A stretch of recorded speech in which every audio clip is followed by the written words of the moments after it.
Келесі 182-ші есебіміз жер экваторының радиусы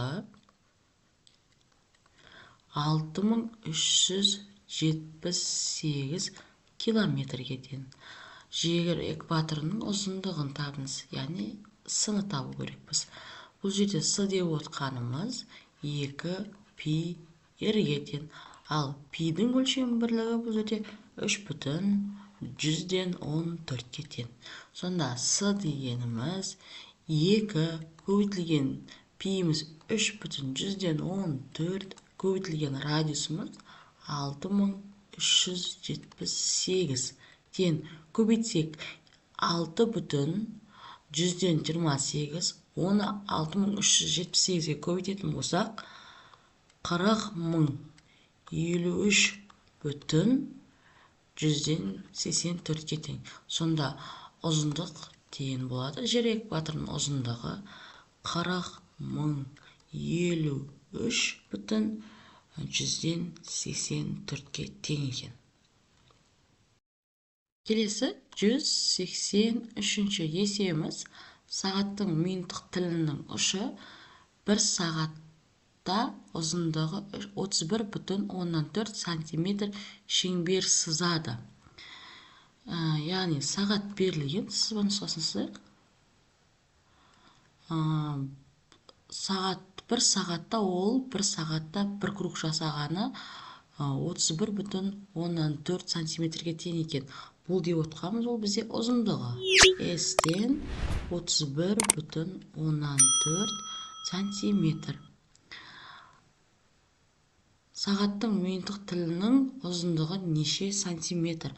Минуттық тіл деп отқанымыз, яғни дәл ортасынан басталған минуттық тілді көрсететін тілі ғой. Осы бізде неше сантиметр дейді. Ал шеңбер тұрғысынан құрайтын болса, ол бізде радиус болады екен. Онда радиусты табуымыз керек екен. Енді ұзындығын табу формуласын жазып қояйын. S-тен 2 пи r-ге тең. Бұндағы пи деп отқанымыз тұрақты шама 3,14-ке тең. Ал осы жерден r-ді өніктейтін болсақ, r дегеніміз S бөлінген 2 пиға тең. Енді осы формулаға апарып қоямыз. R дегеніміз тең, бізде ұзындық 31,14 бөлінген 2 пи дегеніміз 3,14-ке тең. Енді бөлетін болсақ 31,14 көбейтілген 6,128. Екеуін бөлек, нәтижесі тең болады бізде 5-ке. Сонда радиусы 5-ке тең болады екен. 184-ші есебіміз айдың диаметрі 3476 километрге тең екен. Айдың экваторының ұзындығын табыңыз. Яғни экватор дегеніміз шеңбер болады, сонда с-ны табу керек болады екен. С-ны табу формуласын жазамыз. Ол дегеніміз пи көбейтілген д. Себебі бізде диаметрмен берілген. Ал пи деп отқанымыз 3,14-ке тең екен. Енді орнына апарып қоямыз. С тең 3,14 көбейтілген диаметр 3476.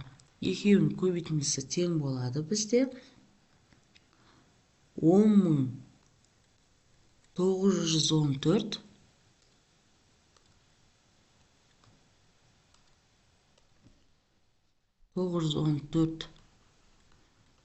бүтін 164 километрге. Бұл бізде біріншісі.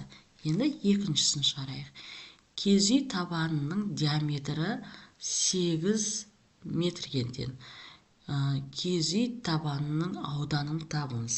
Яғни диаметр берілген, ол бізде 8 метрге тең. Ауданын табу керек, яғни S-ті. S-тің табу формуласын жазамыз. S-тен пи көбейтілген r-дің квадраты. Яғни r-дің квадраты дегеніміз осы жерден біз r-ді тауып алу керек мысалға. R дегеніміз ол диаметр бөлінген 2-ге тең. Сонда 8 бөлінген 2 нәтижесі тең болады екен 4-ке. Сонда радиусымыз 4-ке тең. Енді шеңберіміздің ауданын табатын болсақ, ол дегеніміз 3,14 көбейтілген r-дің квадраты, яғни 4-тің квадраты.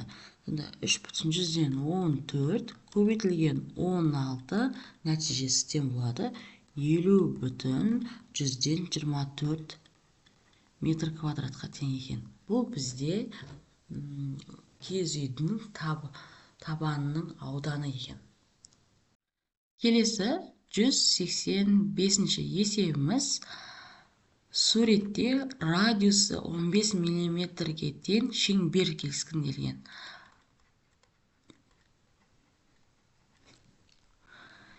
Шеңбер өзара тең 3 бөлікке бөлініп, оның бір бөлігі боялған. Яғни 3 бөлікке бөлінген және бір бөлігі боялған. Шеңбердің боялған доғасының ұзындығын табыңыз. Яғни L-ді табу керек. Бұл бізде доға, иә? Енді шеңбердің ұзындығын табу формуласын жазып қояйын. Ол бізде S-тен 2π көбейтілген r-ге. Яғни ұзындығын тауып, оны 3 бөлікке бөліп алуымыз керек. Соның бір бөлігін алайық, ол бөлігі боялған бөлік болады екен. Сонда S-тен 2 көбейтілген π деп отқан 3,14 көбейтілген r-іміз 15-ке тең. Көбейтетін болсақ, 2 мен 15-дің көбейтіндісі бізде 30-ға тең. 30-ды 3,14-ке көбейтсек, нәтижесі 94,2-ге тең екен. Енді бұл бізде жалпы шеңбердің ұзындығы. Енді оны 3 бөлікке бөлейік. Себебі 3 бөлікке бөлінген ғой. 94,2-ні бөлеміз 3-ке. Сонда нәтижесі 31,4-ке тең болады.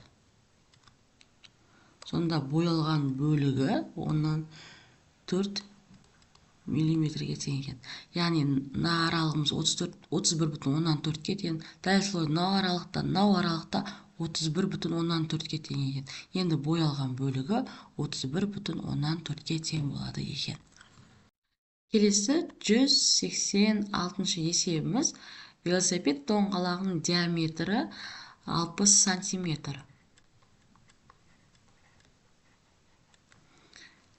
Велосипед доңғалағы 5 рет айналым жасағанда қанша жерге барады дейді. Ол үшін біз шеңбердің ұзындығын тауып формуласын жазайық. Ол дегеніміз S-тен π көбейтілген d-ға тең. Пи деп отқанымыз тұрақты шама 3,14-ке тең. S-тен 3,14 көбейтілген d-мыз 60-ға тең. Сонда шеңберіміздің ұзындығы 188,4 сантиметрге тең екен. Енді бұл 5 айналым жасайды. Яғни осындайдан 5 рет қайталайды екен. Сонда 188,4 сантиметрді көбейтеміз 5-ке. Сонда нәтижесі 942 сантиметрге тең болады. Яғни 942 сантиметр жол жүреді екен.